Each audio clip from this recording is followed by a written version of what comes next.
حضرت علی عرض کرنے لگے صدقت یا عثمان، عثمان آپ نے سچ فرمایا ہے، حبب الیہ من الدنیا ثلاث، مجھے بھی 3 چیزیں بہت پسند ہیں۔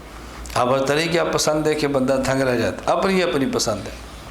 حضرت علی فرمانے لگے مجھے 3 چیزیں عرض کی حضور کے سامنے، مجھے 3 چیزیں بہت پسند ہیں۔ وہ 3 چیزیں کون سی ہیں؟ نمبر 1، حضرت علی فرمانے لگے نمبر 1 الخدمت للضیف، مہمان کی خدمت کرنا، والصوم فی السیف، گرمی میں روزے رکھنا، بس ضرب بالسیف، اور تلوار سے دین کے دشمن کو ختم کرنا۔ یہ میری محبوب چیزیں ہیں، محبوب چیزیں۔ نمبر 1 الخدمت للضیف، مہمان کی خدمت کرنا۔ میں اکثر خصوصاً اپنے ہاں، باقی تو میں نہیں عرض کرتا، اپنے اساتذہ کو، طلباء کو میں بہت شدت سے یہ بات کہتا ہوں کہ رسول اکرم صلی اللہ علیہ وسلم کے اس کلام پر غور فرمائیں۔ من کان یؤمن باللہ والیوم الآخر فلیکرم ضیفہ، جو شخص اللہ اور قیامت کے دن پر ایمان رکھتا ہے وہ مہمان کا خیال کرے، مہمان کی خدمت کرے۔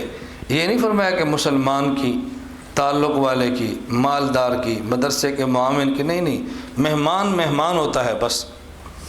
صبح آپ طلباء کے سامنے ہیں کہ فجر کی اذان کے وقت جنریٹر نہیں چل رہا تھا، تو میں نے اذان کے وقت فون کیا مولانا بشیر صاحب کو، پھر خضریات کو، بھئی جنریٹر نہیں چل رہا، تو انہوں نے کچھ مسئلہ ہے۔ تھوڑی دیر بعد مجھے مولانا بشیر کا فون آیا کہ استاد جی وہ 3-4 جماعتیں آ گئی ہیں جنہیں رائیونٹ جانے نماز کے لیے رکی ہیں۔ میں نے کہا مفتی صاحب سے کہو، شبیر صاحب سے، کہ فوری طور پہ انتظام کرو اور ان 4 جماعتوں کے لیے چائے کا اہتمام کرو۔ جو ہی ہم نماز پڑھیں، سورہ یاسین پڑھیں، مجلس ذکر سے فارغ ہوں تو چائے باہر تیار پڑی ہو۔ میرا خیال ہے 15 منٹ لگے ہوں گے یہ 40-50 آدمی کے لیے۔ 15 منٹ میں جب فارغ ہوئے تو میں نے پوچھا چائے، انہوں نے کہا جی تیار ہے۔ ہم نے کہا جی آپ چائے پئیں۔ میں نے پھر ان طلباء سے بھی کہا، میں نے کہا بھی یہ نہیں یہ ہمیں جانتے ہیں نہیں جانتے چھوڑو، بھئی جماعتیں ہیں، رائیونٹ جا رہی ہیں، اللہ کے راستے میں نکلی ہیں، دین کی خدمت کے لیے جا رہے ہیں، چائے پلاؤ۔ ہمیں جانتے ہیں پھر بھی پلاؤ، نہیں جانتے پھر بھی پلاؤ، تعلق ہے تو پھر بھی پلاؤ، نہیں تعلق تو پھر بھی پلاؤ۔ ہمارے مہمان ہیں، ہم ان کی خدمت ہمارے ذمہ ہے۔ مجھے ابھی تھوڑی دیر پہلے بھی مولانا بشیر کہہ رہے تھے استاد جی ایک بات ہمیں سمجھ نہیں آئی۔ میں نے کہا وہ کیا؟ 15 منٹ میں چائے 40 بندوں کی تیار ہوتی نہیں، ہم خود حیران تھے کیسی ہوگی۔ میں نے کہا تم یہاں حیران ہو، خدا گواہ ہے میں کینیا میں تھا، مولانا طارق اس سفر مجھ سے بیعت بھی ہوئے، تو مجھے انہوں نے کہا استاد جی ہمیں سمجھ نہیں آتی آپ کے کام اتنی جلدی کیسے ہوتے ہیں۔ میری واپسی کی ٹکٹ جمعہ کے دن رات کی تھی، تو میں نے کہا جمعہ رات کی رات کراؤ، میں نے ایک دن دبئی رکنا مجھے کام ہے۔ تو انہوں نے کہا کوشش کرتے ہیں۔ تو مجھے وہ کہنے لگے کم از کم 1 گھنٹہ لگتا ہے، کم از کم دفتر آتے جاتے کام میں، اور 15 منٹ میں پیغام آ گیا یہ ٹکٹ اوکے ہو گئی ہے۔ تو میں نہیں سمجھ اتنی جلدی آپ کے کام کیسے ہوتے ہیں۔ میں نے کہا اس کی وجہ کہی ہے، میں ایک وجہ بتا دیتا ہوں۔ مجھے کہتا ہے جی وہ کیسے؟ ہم وہاں نیشنل پارک ہے نیروبی، جنگل ہے، تو انہوں نے اس کو گھیرا ہوا ہے، وہاں تھے، اب دیکھ رہے تھے بھی شیر دیکھنا ہے، فلاں دیکھنا ہے، فلاں دیکھنا ہے۔ میں نے کہا یار اتنا وقت کس کے پاس ہے، کھلے جنگل میں گھومتے گھومتے شیر دیکھو، چھوڑو بھائی گاڑی واپس موڑو، فضول وقت ہم ضائع نہیں کر، چھوڑے اس کو۔ جب واپس گئے تو آگے گاڑیوں کی لائن لگی ہوئی تھی، تو مجھے کہتے استاد جی، اب میں ان کے لفظ نقل کر رہا ہوں کہ آپ لگے نا میں اپنی کرامتیں بتا رہا ہوں۔ وہ خوش ہوئے نا، خوش ہوتے، کہتے استاد جی آپ کی کرامت ہے۔ میں نے کہا وہ کیا؟ کہتے یہ منظر کبھی کبھی ملتا ہے کہ سامنے ہرن ہو اور شیر اس کو تاک کے کھڑا ہو شکار مارنے کے لیے، کبھی کبھی ملتا ہے۔ وہ دیکھیں سامنے کھڑے، ہم دیکھ رہے ہیں 2 شیر کھڑے ہیں، آگے 2 ہرن ہے اور شکار کے لیے کھڑا ہوا ہے۔ میں نے کہا کب اٹھے گا شکار کے لیے؟ پہ چلو اپنا دیکھ لیا نا، اب چلو اپنا کام کریں، چھوڑو اس کو۔ آگے ہم گئے تو وہاں جنگل میں جیسے ملازم ہوتے جاتی، وہ یہ قسم بندر کے کئی قسم ہیں، وہ ویڈیو پہ سارے نیٹ پہ نہیں، ہم اندر کے خاص قسم کا بندر تھا، خاص قسم کا، اسے وہ کہتے تھے یہ جج ہوتا ہے نا، جج کو کیا کہتے ہیں پتہ نہیں، اس کو جج منکی کہتے کیا کہتے، اس طرح کو نام تھا۔ نام کیا ہوتا کہ اس کے اوپر جو بر ہے نا، بال بڑے بڑے، وہ اس طرح ہوتا ہے جیسے کسی نے وردی پہنی ہوتی ہے، یعنی یہاں پر کالے ہیں نیچے سفید ہے، اس طرح کے بال تھے۔ تو کہتے ہیں جو کوٹ ہوتا ہے نا جو جج یا وکیل پہنتے، اس کوٹ کی طرح اس کا پورا اوپر بالوں کا نقشہ ہے، اس لیے کہتے ہیں۔ خیر ہم دیکھنے کے لیے گئے تو انہوں نے کہا اوپر ہے نیچے کیسے آئے گا. وہ جو بندہ وہاں کھڑا تھا نا غریب آدمی, تو میں نے کہا 50 شیلنگ نکالو اس کو دو. کینیا کی کرنسی کا نام شیلنگ ہے, روپیہ. میں نے کہا اس کو دے دو, اس کو دیا, یہ ہدیہ آپ کو. وہ تو پورا اس کا مزاج ہی بدل گیا.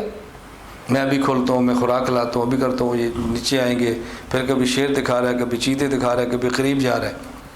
تو مجھے وہ کہنے لگے استاد جی آپ کی کرامت ہے, اتنا عرصہ ہو گیا اتنے قریب کوئی لے کر نہیں جاتا. میں نے کہا نہیں کرامت نہیں, یاد رکھو قرآن کریم میں ہے وفی اموالم حق للسائل, وفی اموالم حق للسائل والمحروم. اللہ فرماتا ہے کہ غریب کا تمہارے مال میں حق ہے, اس کا حق ہے تمہارے مال میں, تم نے حق اس کو دیا ہے, وہ خوش ہو گیا ہے, اپنے کام کے اندر لگ گئے. ہم غریب کا حق غریب کو دیتے نہیں ہیں تو کام آپ کا رفتار سے کیسے ہوگا؟ یہ آپ نے اس پر احسان نہیں کیا, اس کا حق اسے دیا ہے. تو مہمان جب آپ کے پاس آئے تو مہمان کی خدمت کرنا یہ ہمارے ذمے ہے. ہم سمجھتے کہ ہم نے مہمان کو کھلا کر مہمان پہ احسان کیا ہے, یہ ظلم ہے, بس اس سے تباہیاں پھیلتی ہیں. تو عثمان غنی رضی اللہ عنہ فرمانے لگے علی فرمان الخدمت للضیف, نمبر 1 مہمان کی خدمت, نمبر 2 والصوم فی الصیف, سواد سے گرمی میں روزہ. اب گرمیوں کے روزے آ رہے ہیں نا, پریشان ہوتے ہیں لوگ, کلیجہ منہ کرتے ہیں, گرمیاں. علی فرماتے گرمی کا روزہ ہو, علی ہو, کیا بات, مزہ آ جائے.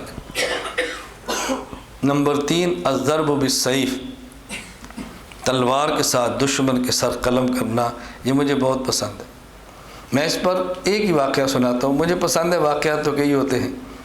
رسول اللہ صلی اللہ علیہ وسلم جب غزوہ خیبر میں تشریف لے گئے ہیں تو آپ جا رہے تھے, صحابہ کرام رضی اللہ عنہ مجمعین ساتھ تھے. مرحب سے ٹکر تھی, مرحب شیر پڑتا ہوا اور فضا میں تلوار لہراتا ہوا ہے.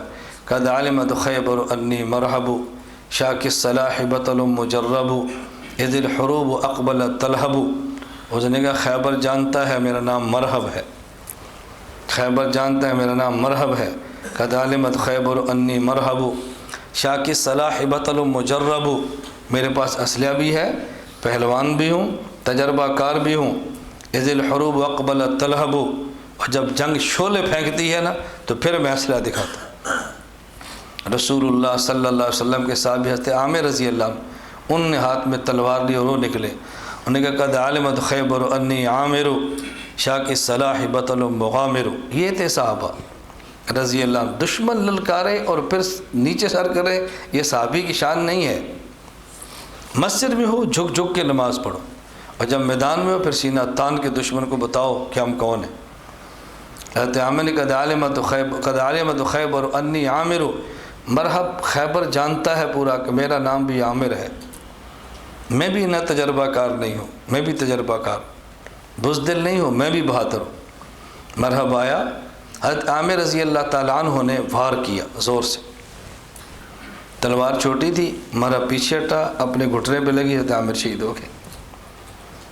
تو بعض لوگوں نے کہا یہ بھی کوئی شہادت ہے, اپنی تلوار سے مارا گیا.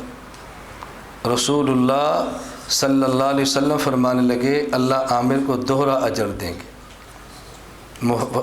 محدثین فرماتے ہیں ایک ان کی شہادت کا, ایک ان کے خلاف باتیں کرنے کا. تو میں کہتا ہوں کہ اہل سنت والجماعت کو دین کے حکام پہ خدا دوہرے اجر دے گا, ایک تمہارے کام کرنے کا اور ایک لوگوں کی باتیں کرنے کا.